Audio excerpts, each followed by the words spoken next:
അപ്പൊ നിങ്ങളുടെ കൊളാബറേഷൻ എങ്ങനെയായിരുന്നു? ലൈക്ക് ഇപ്പൊ അനസാണല്ലോ സ്റ്റോറി എഴുതിയത്. എന്റെ ബ്രദറാണ്, മദറിന്റെ സിസ്റ്ററിന്റെ സ്വന്തം ചേട്ടനാണ്, അതും ചേട്ടനാണ്. അത് എന്നെ ആദ്യമായിട്ട് ആ ചേട്ടനാണ് എന്റെ ഗുരുവാണ്, എന്റെ ചേട്ടനാണ് ഇരിക്കുന്നത്. അത് മാത്രമല്ല, എടാ ഇങ്ങനെ നടക്കണം, നീ ഒരു കാര്യം കൂനി പിടിച്ച് നടക്കരുത്, നടക്കുന്ന തൊട്ട് നിൽക്കുന്നോട്ട് എന്റെ ഒരു ബിഹേവിയർ മെത്തേഡ് ഉണ്ടല്ലോ, ഒരു ക്യാരക്ടർ എന്നെ പഠിപ്പിച്ചു തന്ന ഒരാളാണ്. അല്ല, ഞാൻ നാടകത്തിൽ നിന്ന് വന്ന ആളാണ്. ഞാനിപ്പം ഈ ഫീൽഡിൽ വന്നിട്ട് 31 വർഷമായി. 31 വർഷമായി. അപ്പൊ ഇത്ര എക്സ്പീരിയൻസ് ഉള്ള ഒരാൾ എന്ന നിലയിൽ എന്ത് തോന്നുന്നു?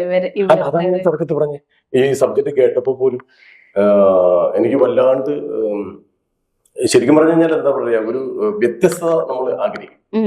അപ്പൊ ഞാൻ പ്രൊഫഷണൽ നാടകത്തിൽ വരുന്ന 17 വയസ്സ് തൊട്ട് പ്രൊഫഷണൽ നാടകത്തിൽ വന്നാണ്. 2016 വരെ പ്രൊഫഷണൽ നാടകം ഉണ്ടാകും. 16 ശേഷമാണ് സിനിമ ഫീൽഡിൽ പൂർണ്ണമായി നിൽക്കുന്നത്.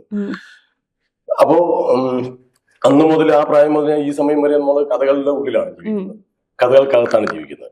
നാടകത്തിന്റെ അവസ്ഥ അറിയാലോ, പ്രൊഫഷണൽ നാടകം എന്ന് പറഞ്ഞാൽ അത് വേറെ ലോകമാണ്. അപ്പം ആ എക്സ്പീരിയൻസ് ഉണ്ട് നിലവിൽ. അപ്പൊ അങ്ങനെ വന്ന ആ ഒരു അവസ്ഥയിൽ ചില സബ്ജക്റ്റുകൾ കേൾക്കുമ്പോൾ നമുക്ക് വല്ലാണ്ട് ത്രില്ലടിക്കും, ചിലത് കേൾക്കുമ്പോൾ നമുക്ക് അപ്പൊ ഇത് കേട്ടപ്പോ വല്ലാത്ത ഒരു വ്യത്യസ്ത എന്ന് പറയുന്നതിൽ ഉപരി നമുക്കത് ചെയ്യാൻ തോന്നും. അതിന്റെ ഉള്ളിൽ കഥാപാത്രം നമുക്ക് അത് കഥ കേൾക്കുമ്പോൾ തന്നെ ഇന്ന സാധനം ഞാൻ ചെയ്തോട്ടെ എന്ന് നമുക്ക് പറയുന്നത്, അങ്ങനെ തോന്നുന്ന തരത്തിലുള്ള ഒരു സബ്ജക്റ്റ് ആയിരുന്നു ഇത്. ഇതിൽ കമലേഷൻ എന്ന് പറഞ്ഞ വേഷമാണ് സാറേ. ഈ കമലേഷന്റെ പ്രത്യേകത എന്ന് പറഞ്ഞു കഴിഞ്ഞാൽ, നമ്മളെ സാധാരണ ഹീറോയെ അടിച്ചു ചെയ്യും വില്ലൻ അല്ലേ, എല്ലാ പടത്തിലും മരിച്ചു ചെയ്യും. ഇത് മരിച്ച ഹീറോയും തോന്നിക്കും. ആ ഓറയേക്കാളും പവറാണ്, ആ ഓറയുടെ മേലെക്കാട്ടും പവറാണ് ഈ കമലേഷൻ്റെ. അതാണ് നമ്മളെ ഒരു പ്ലസ് എന്ന് പറഞ്ഞ ക്യാരക്ടറിന്റെ. അപ്പൊ അത് കേട്ട് സാറ് പറഞ്ഞാണ് ഇത് പിന്നെ വേറെ നോക്കണ്ട, ഓക്കെ ഞാൻ ഓക്കെയാണ്. ഇതില് ലൈക്ക് ഈ ഒരു ഹാർട്ട് റൈഡ് അല്ലെങ്കിൽ ബിട്രയൽ എന്നൊക്കെ പറയുമ്പോ ഹീറോ ആണല്ലോ ആ ഒരു ഫീലിങ്സ്, ആ ഒരു റിവെഞ്ച് വരുന്നത്. അപ്പൊ ഒബ്വിയസ്ലി അവിടെ ഓപ്പോസിറ്റ് നിൽക്കുന്ന വിമൻ എന്ന് പറയുന്ന ക്യാരക്ടറിന് പ്രൊഫൈൽ ചെയ്യുന്നത് രീതി ഉണ്ടാകുന്നു. അപ്പൊ ഈ പൊതുവെ ഇപ്പോഴത്തെ മൂവീസിനാണെങ്കിലും അല്ലെങ്കിൽ ഇപ്പൊ ഇൻഡസ്ട്രീസിൽ ആണെങ്കിലും വിമന്റെ പോർട്രയൽ എന്ന് പറഞ്ഞാൽ ഭയങ്കര ഇമ്പോർട്ടന്റ് ആണ്.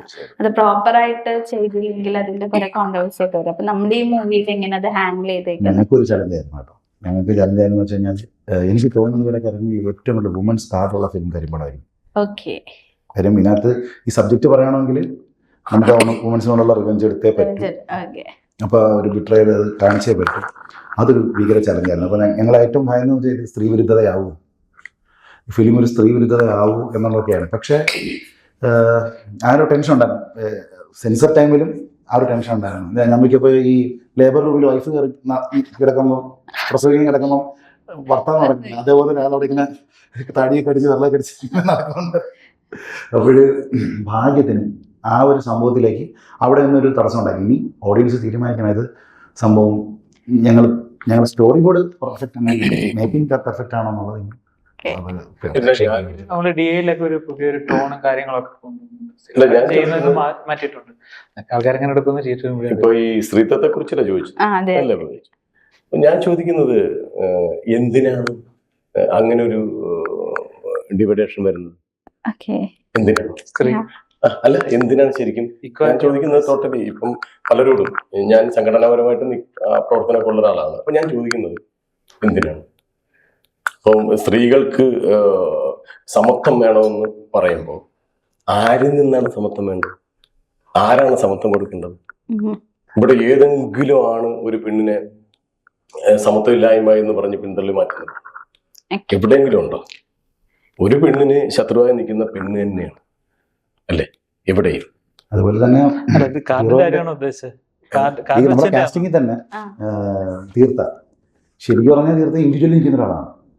തീർത്ത ചെയ്യുന്ന ബൈ പ്രൊഫഷണലായിട്ട് നോക്കുമ്പോൾ തീർത്ത സ്വന്തമായിട്ട് സ്റ്റാർട്ടപ്പ് ഇട്ട് അത് ചെയ്തുകൊണ്ടിരിക്കണം സ്വന്തമായിട്ട്. ഏതെങ്കിലും തീർത്ത നിനക്ക് പ്രിയദർശിനി പോകുന്ന ഒരു താല്പര്യമുണ്ടോ ബസ്സിൽ? അത് അതിനകത്ത് നിന്റെ അഭിപ്രായം എന്താ? ഇതാണ് ഉദ്ദേശിച്ചത്. ഇല്ല, അതറിയാം.